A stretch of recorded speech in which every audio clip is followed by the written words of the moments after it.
Mr. Merkley. Mr. Merkley. Aye.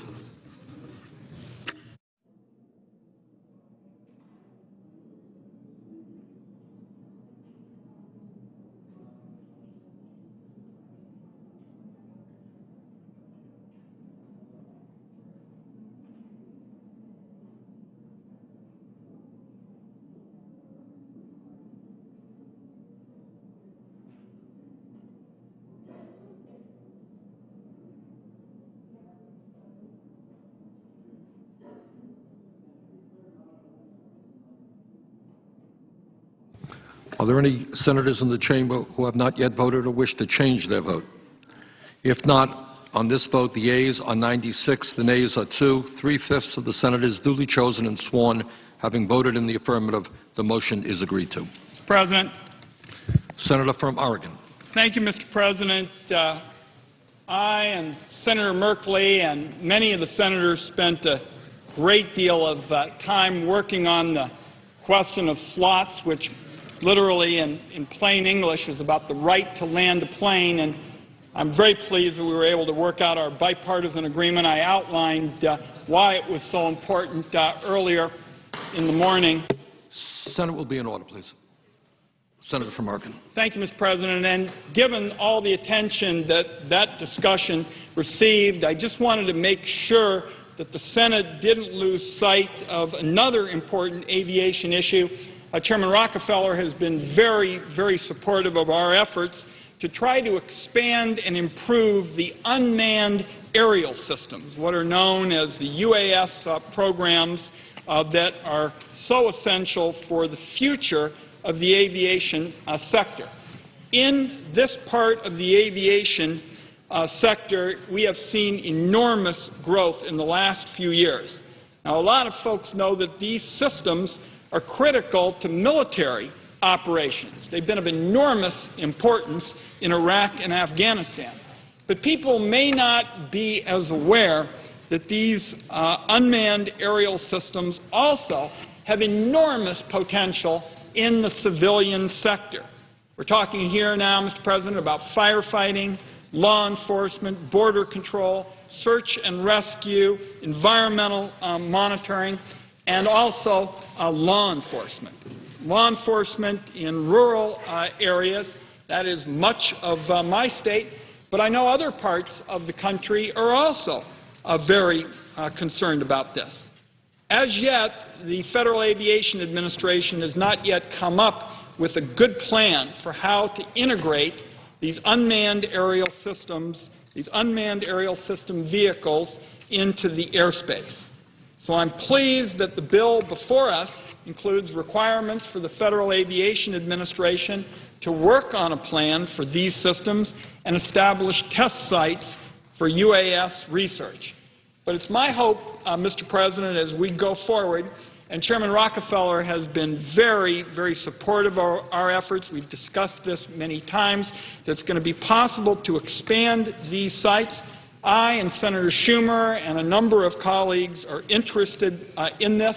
This is a chance, colleagues, for the Federal Aviation Administration to finally give these unmanned aerial systems the attention and the priority that's warranted. There is enormous potential here in the civilian sector. We've talked about it in the military sector.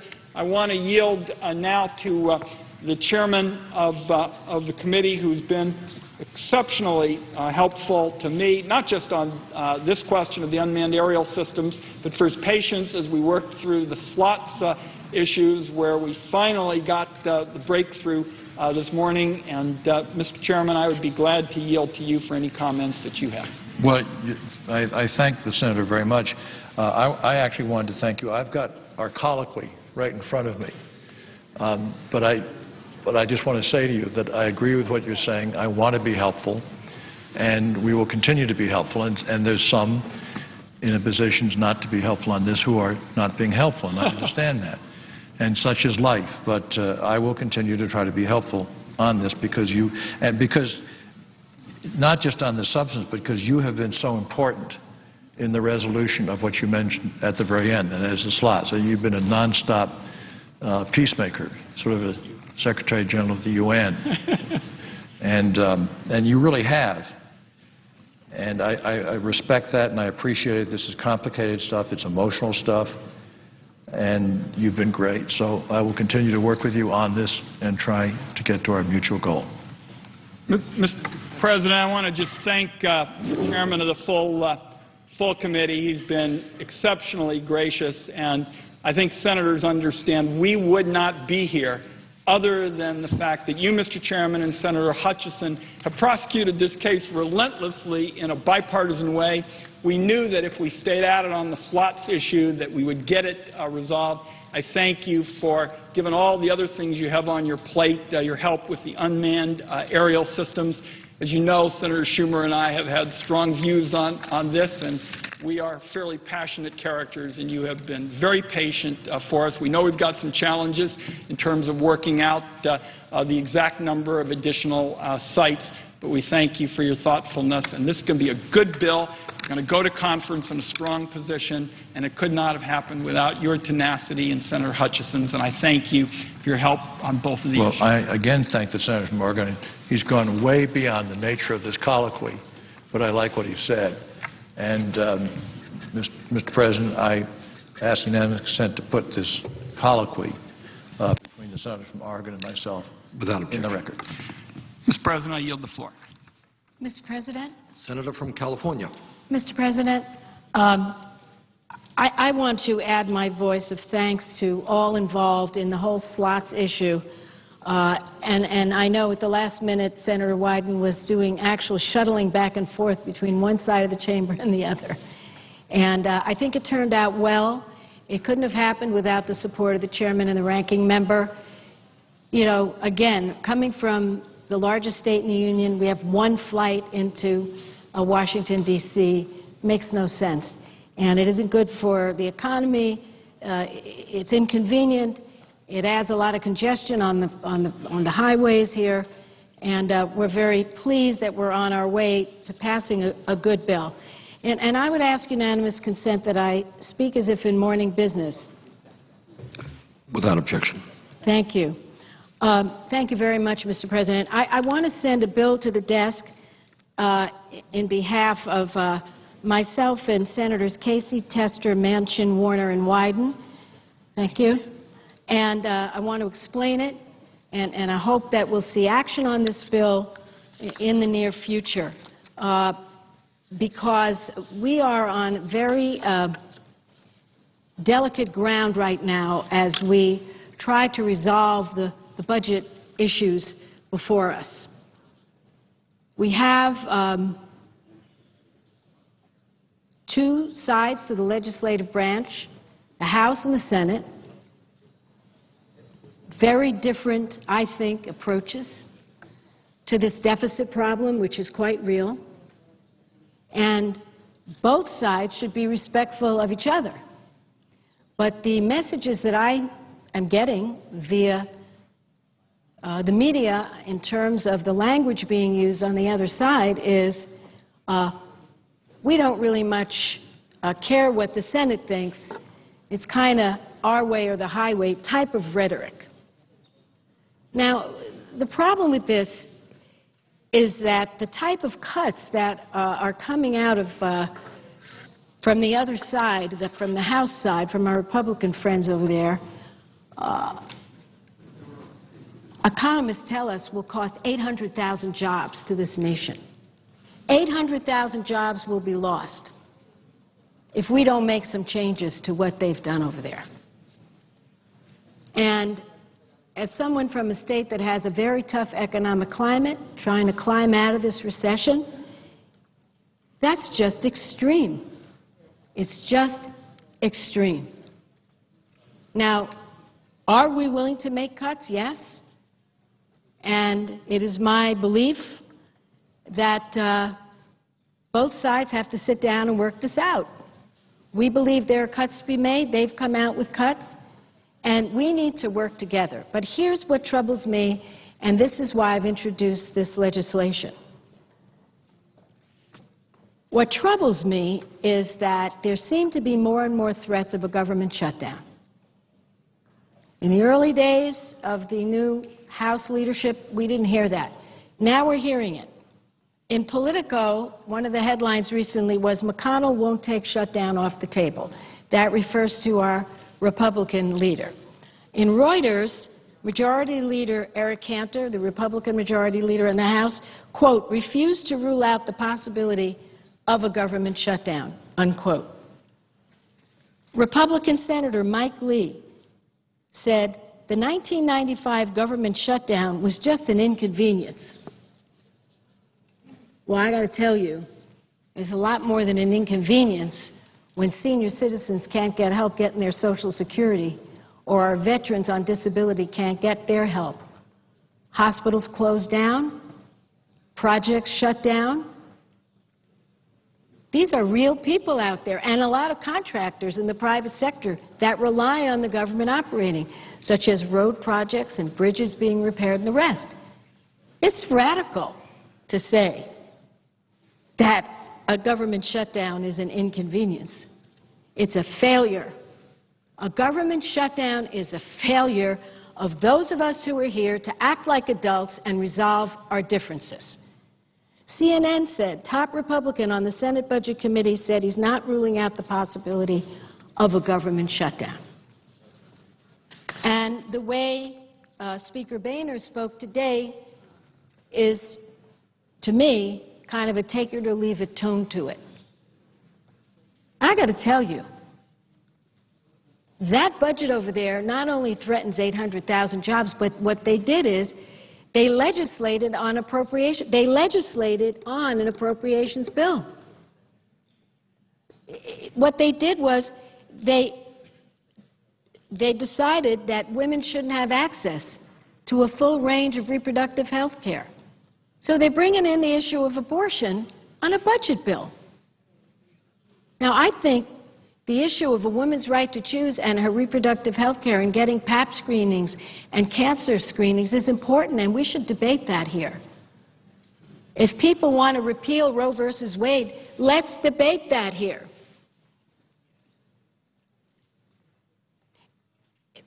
What they've done with the Clean Air Act, and I know my friend sitting in the chair cares so much about this. The Clean Air Act was brought to us by Richard Nixon. Bipartisan support. What they do is they prohibit the Environmental Protection Agency from enforcing the Clean Air Act as it relates to carbon pollution, pollution that is dangerous for our families, endangers the lives and the health of our families. That's what the Bush administration said when they were in charge, let alone the Obama administration. So rather than bringing to the floor a bill to repeal the Clean Air Act, I would welcome that debate. I know my friend would as well. They do this through the back door and tell the Environmental Protection Agency they can't protect us from pollution. Now, that is not what the American people expect to be in a simple budget document. We got to cut some programs, let's cut some programs. Let's not change abortion law on it. Let's not bring up how to repeal the Clean Air Act on it. Let's not eviscerate law settlements. They've done a range of things here which really require debate. And I would love to put these questions to the American people. I can tell you in my home state thinks government has no business in the issue of women's health. Stay away, that's what they say. We'll make up our own minds. Some of us are pro-choice, some of us are not. But don't tell us what to believe. That's my state, the majority of the people there. They don't want Big Brother and the government telling women what to do. And they put it on a budget bill. It doesn't make any sense. The people in my state, let me tell you, they want clean air. In all the years I've been in office, and the President and I have been around a while in holding different offices, not one of my constituents ever came up to me and said, Barbara, we need dirty air. The air's too clean. The water's too pure. The lakes are too pristine. The beaches are gorgeous. No, they want us to make sure we protect them from pollution. so that their kids can breathe the air and not get asthma. So what our friends on the other side have done is they've done these gargantuan cuts,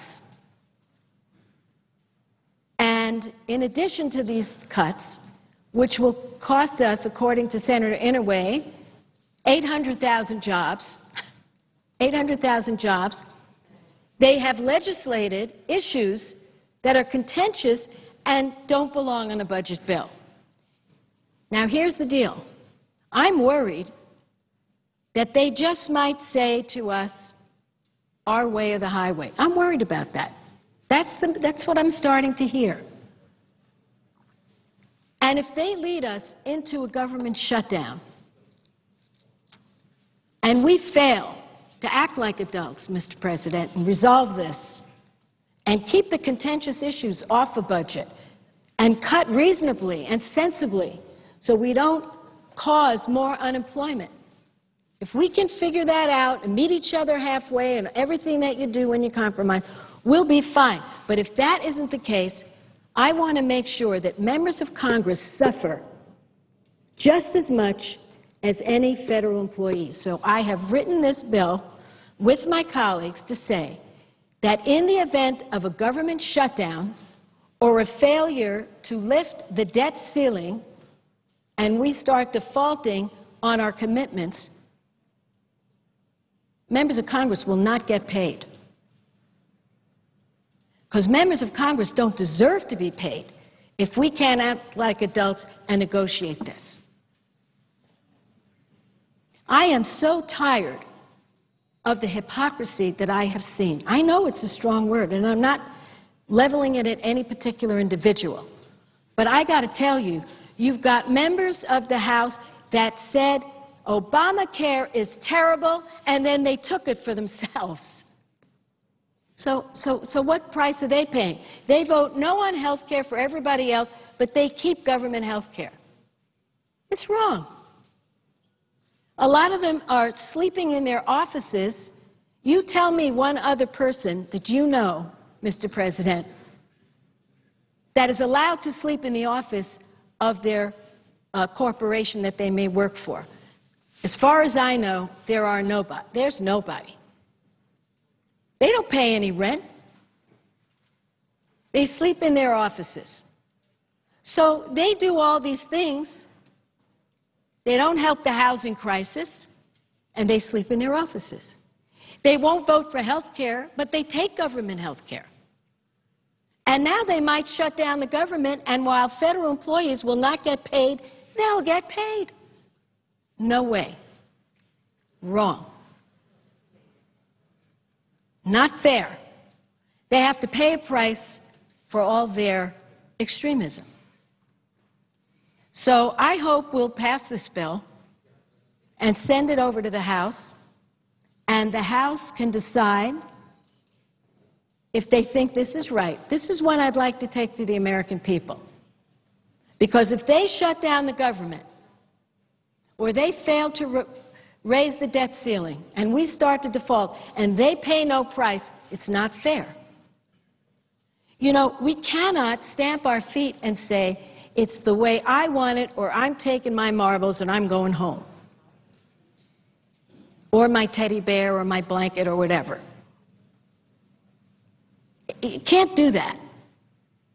This is the greatest country in the world. And as my friend Senator Sanders is in the chair so beautifully said last night on a news show, it was so well done, said, the middle class is hurting. Real income is going down. And as we look at these budget cuts, we have to think about that. And I'm thinking a lot about it.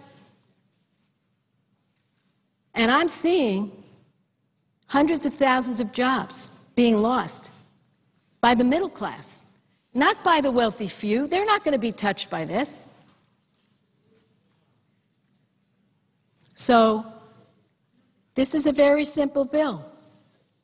I'll tell you what it says.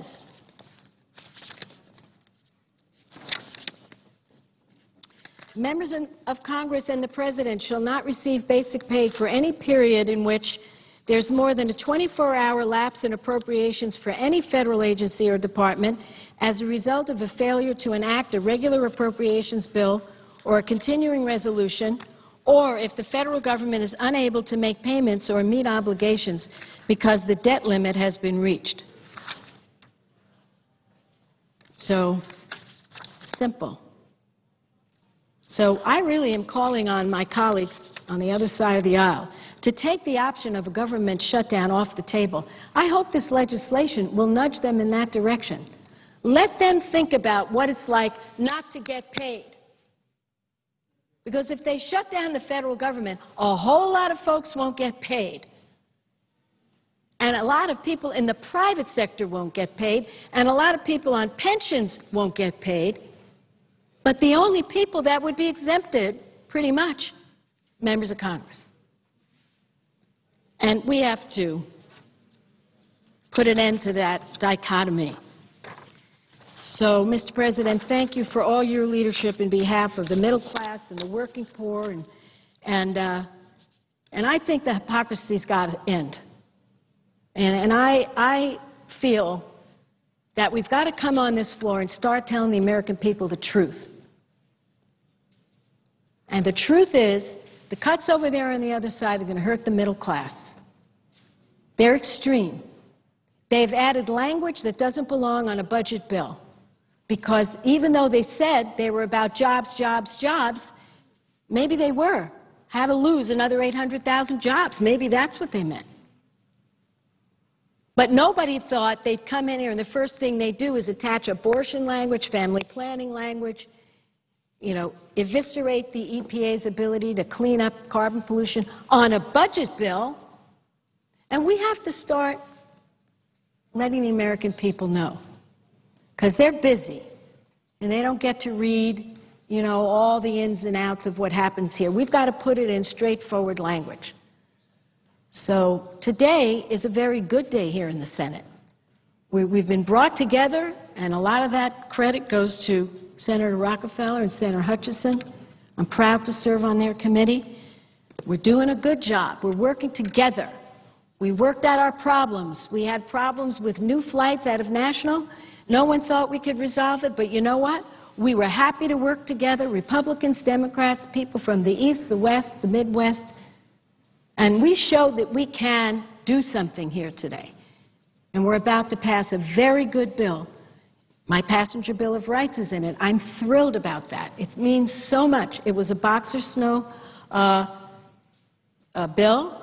It's been incorporated in here. If you get stuck on an airline, you should be able to expect that you'll have water and nourishment and that the toilets won't be overflowing and that if the plane is stuck for 3 hours, you should be able to have the option to get off that flight.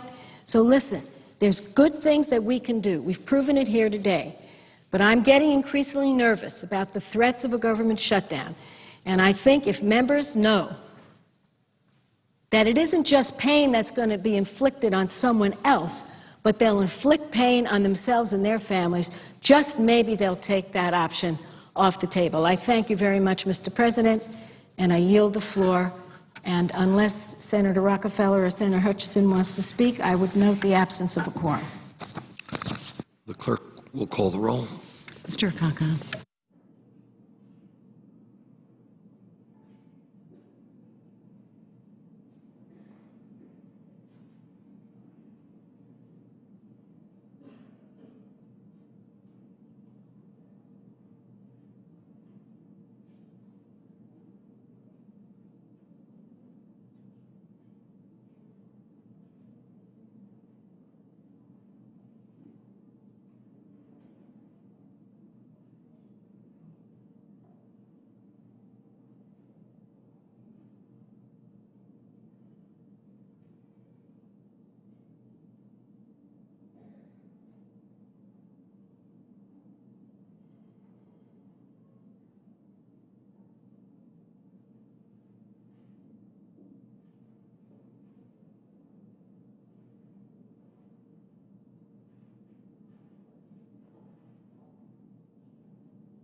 Mr. Alexander.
Mr. President. Senator from Utah. Mr. President, this week, Quorum call. I ask unanimous consent that the quorum call be dispensed. Without objection. Mr. President, this week the Senate began a debate about nothing less than the future of this country. Next year, we face a $1.65 trillion deficit, the third year in a row where the United States will run a deficit of over $1 trillion.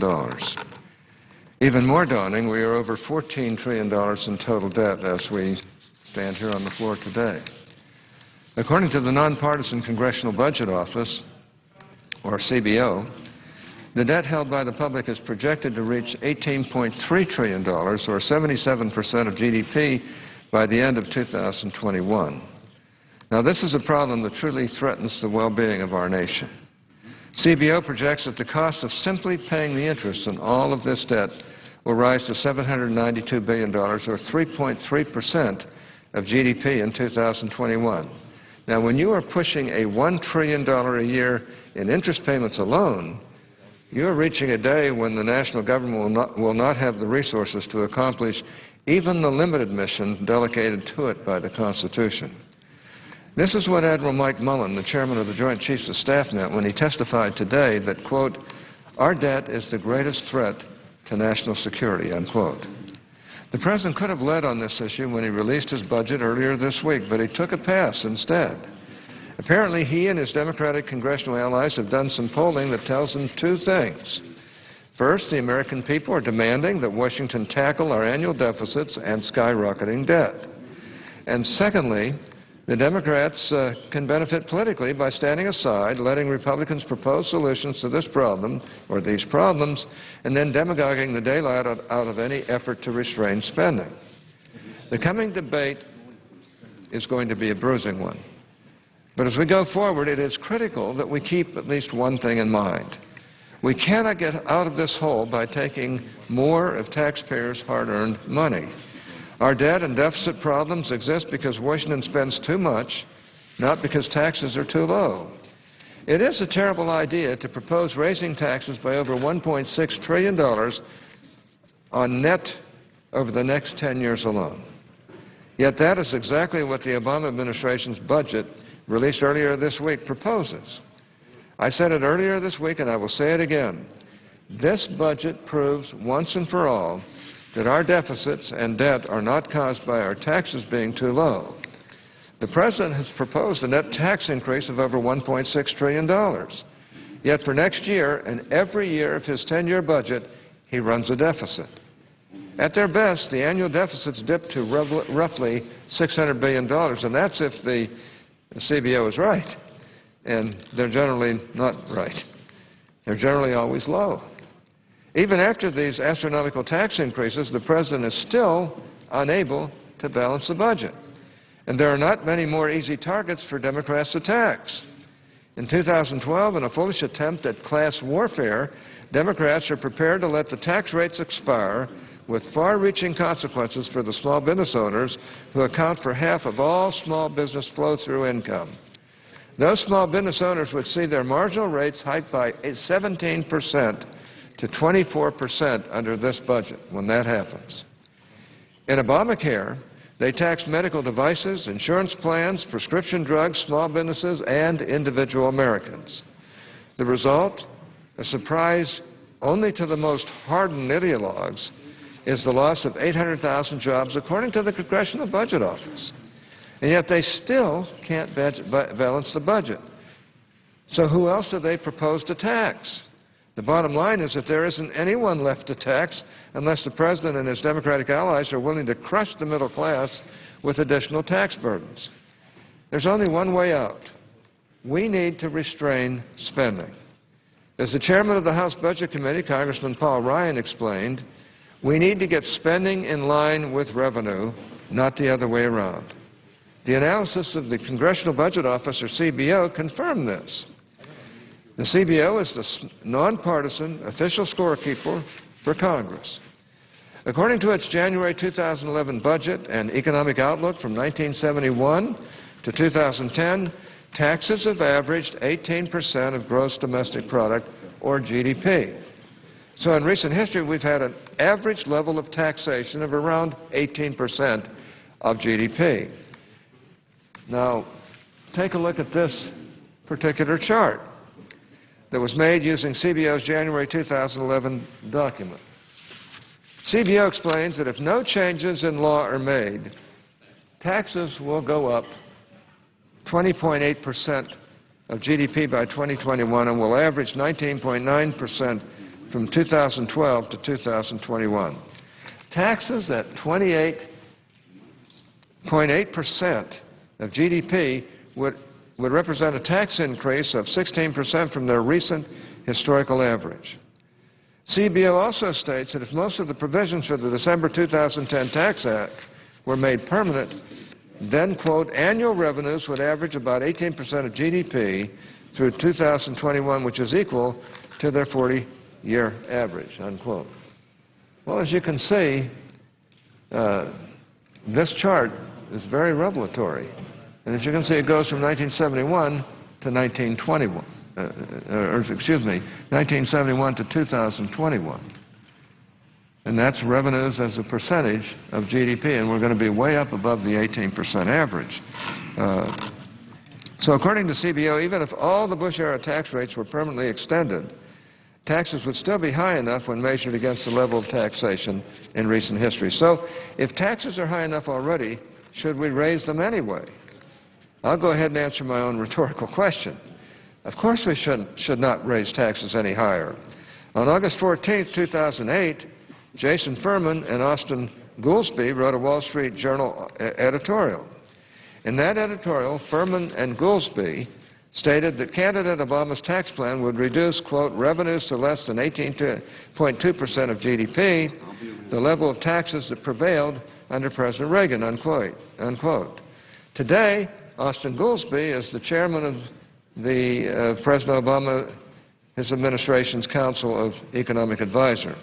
And Jason Furman is the deputy director of the Obama administration's National Economic Council.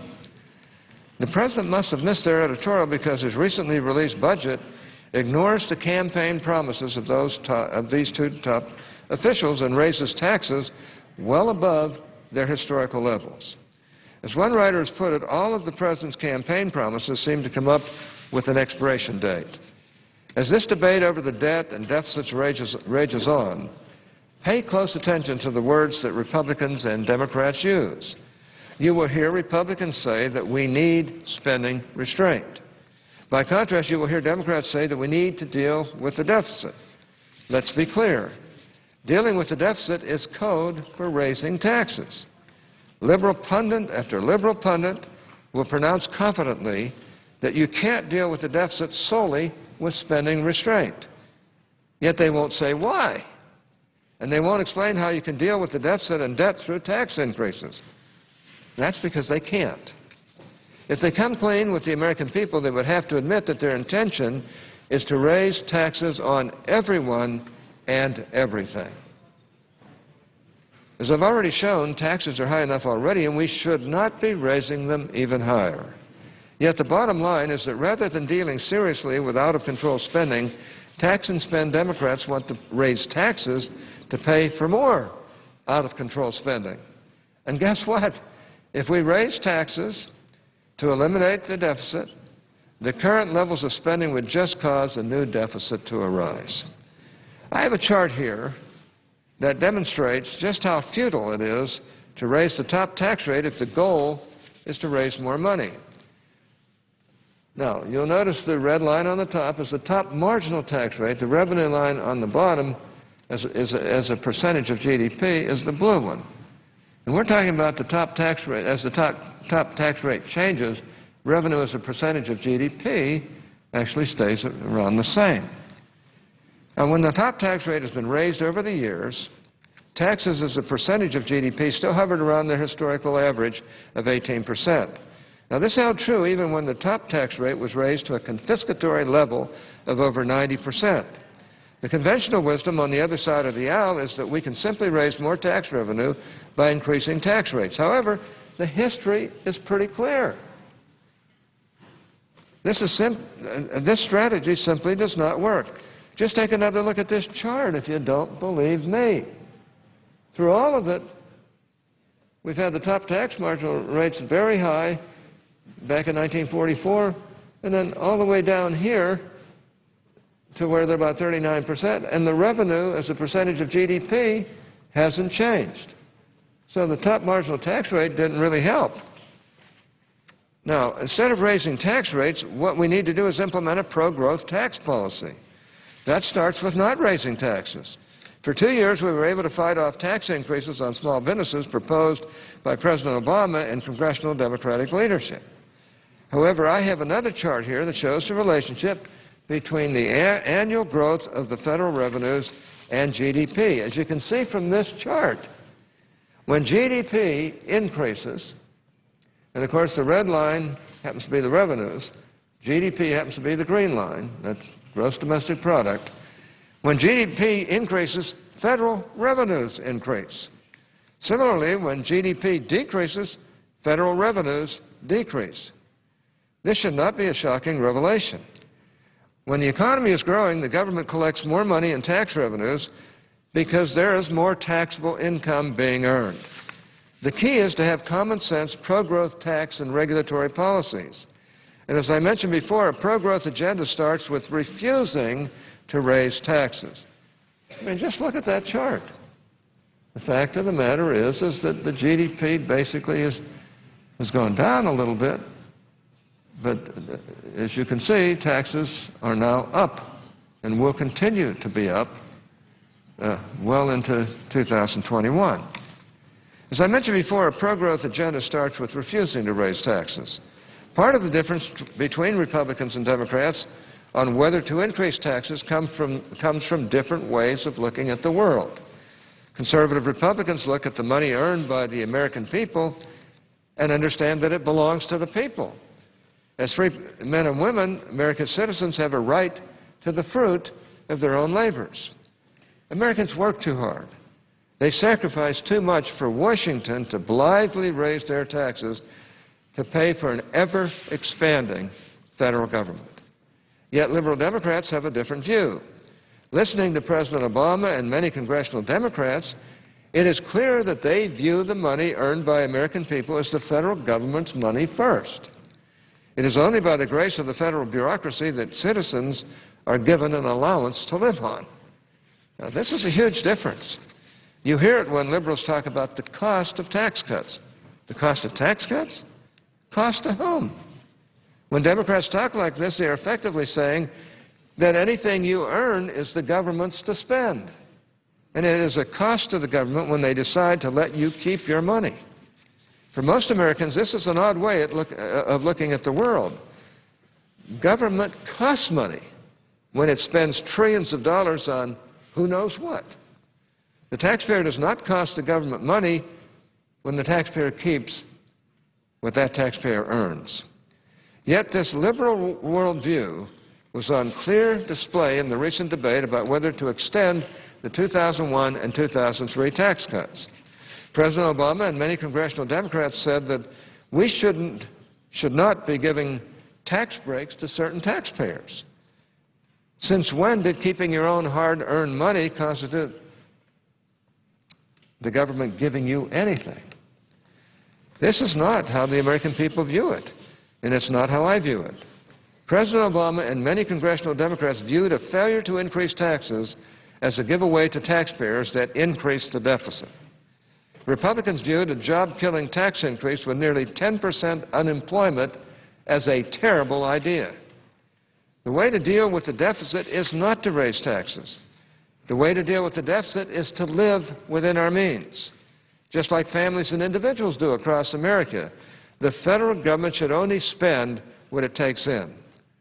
The President and his allies like to say that they inherited these deficits. Now, that's only a half-truth. They inherited some debt and deficits, but they have helped create much more. For example, nearly $1 trillion was added to our debt by President Obama's partisan stimulus bill. That bill was loaded up with pent-up Democratic agenda items and was sold with the promise that it would keep unemployment below 8%. We all know that by the President's own standard, the stimulus bill has failed miserably. Unemployment has been at or above 9% for the last 21 months. That stimulus debt was not inherited by President Obama. It was created by President Obama, and he is bequeathing it to all of our children and grandchildren. The numbers don't lie. When Democrats took over Washington, it was like setting Homer Simpson loose at an all-you-can-eat buffet. For too long, the desire of unions and government workers and special interest groups to create new programs and grow the size of government had gone unfulfilled. And when they finally seized the reins of power in 2008, liberal Democrats went hog wild. Our nation's deficit has gone from $161 billion in 2007, when Democrats took over control of Congress. Remember, they had 2 years before President Obama even got elected. The Democrats were in control of Congress. And it went from $161 billion in 2007 to $1.65 trillion in 2011. Now, with respect to the debt, when congressional Democrats took over control of Congress in 2007, the debt was $8.68 trillion. It is now over $14 trillion. So when Democrats are talking about what a bad situation they inherited, let's remember that these folks have been in charge of Congress for the last 4 years. And they acted as though the bills on their spending would never come due. And like a college student who maxed out his parents' credit card, Democrats are now looking for someone to bail them out. Unfortunately, they're looking to the American taxpayers to foot the bill. This cannot happen. The American taxpayer is already overburdened, and citizens are not going to stand for tax hikes when spending restraint is called for. The bottom line is simple. We cannot tax our way out of this problem, and I personally will resist any effort to do so. It's one of the reasons why I'm for a balanced budget constitutional amendment. I have found Congress is incapable, fiscally incapable, of getting this mess under control. It's hard to believe that we're that incapable, but we are. And so we need to put some restraints on Congress, and the best way to do that, in my opinion, is a balanced budget amendment. I think that would be the best way. Now, there are some who are looking at putting caps on spending. And that sounds good, except for one thing. If you break the caps, you've got to increase taxes.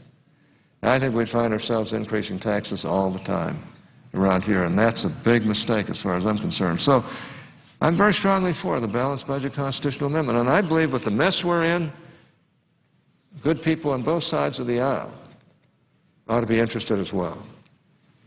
Now, last time that I effectively brought up the balanced budget amendment, we had 66 votes for it in the Senate. It passed the House overwhelmingly. If we'd had one more vote back in 1997, we would have had a different situation today, because the balanced budget constitutional amendment would have passed, and I believe that 38 states would have ratified it in a very quick fashion, certainly within a year or so. Had that happened, we wouldn't be in the stinking mess we're in today. We're in a terrible mess. And one of the reasons is that Congress can't get its fiscal house in order. And the reason they can't is because of what I've just been talking about. And I think it's going to take restraints that the balanced budget amendment would bring to force Congress to have to live within its means, or at least vote to break the budget. Now, most people who spend don't want that provision, because they know that when they vote to break the budget, their constituents are going to see that. And they may not be here the next election. So, as much as I would prefer to not have any artificial approach, I've come to the conclusion that Congress just plain cannot handle its own problems. It just doesn't have the fiscal restraint to do it. Now, the balanced budget amendment would be a constitutional amendment locked into our beloved Constitution. It would, like all the states in this country except Vermont, require us to balance the budget, or at least show a reason why not, and to vote so that we have to vote on why not. Germany has a balanced budget amendment, and they meet those restraints. Switzerland has a balanced budget amendment. They meet those restraints. If they can do it, why can't we? I think we've got to get real around here and start doing some things that will help save the country rather than push it right into bankruptcy. Then we come up with Build America bonds. Why do you think they do that? And the government's going to pay, it has been paying 35% on those. In other words, the federal government. Guess who pays that 35%?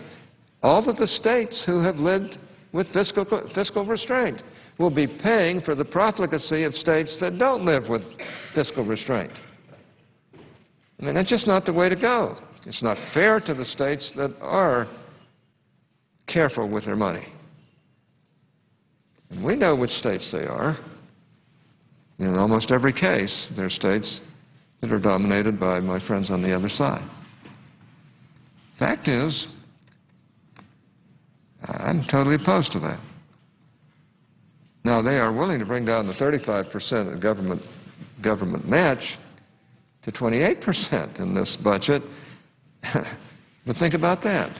That's still 28% out of American taxpayers, most of whom will have lived with fiscal restraint in their respective states, to help states that have not, and who probably won't. And as long as they can get free money from the government, why not, in their eyes?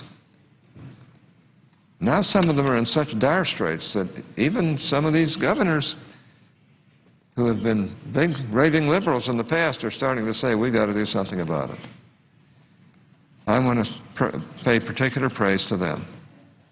And I hope they will, because their lack of fiscal restraint and our lack of fiscal restraint here is hurting our country. Now, Madam President, I suggest the absence of the quorum. Clerk will call the roll. Mr. Akaka?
While we wait for senators to come to the floor to speak, a little update. Right now, Department of Homeland Security Secretary Janet Napolitano testifying before Senate Homeland Security Committee. You can watch that live on C-SPAN 3. And earlier today, the Dodd-Frank financial reform law was a topic of hearing of the Senate Banking Committee. Federal Reserve Chairman Ben Bernanke, as well as others, testified about regulatory policy and provided a progress report on the bill's passage and implementation. That, again, was before the Senate Banking Committee this morning. Meanwhile, in the House, a third day of considering the continuing resolution to fund the federal government through September, and House lawmakers have been debating and considering amendments to the 359-page measure. Nearly 600 amendments were filed on the spending bill. Not all will be offered or considered. And this morning, the House approved the Senate's changes to H.R. 514. That is a bill to extend some expiring provisions of the Patriot Act. It's a temporary extension through May 27th. The vote on that was 279 to 143. The provisions in the bill would allow the federal government to seek orders from a special federal court for, quote, any tangible thing, unquote, such as business records, to obtain roving wiretaps on suspected terrorists, and to request surveillance orders on so-called lone wolf terrorists who may not be connected to any specific organization. Again, that passed in the House this morning. You can watch the House live on C-SPAN. Again, Secretary Napolitano before the Senate Homeland Security Committee live on C-SPAN 3, and you're watching live Senate coverage here on C-SPAN 2.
Mr. Alexander.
Ms. Ayotte.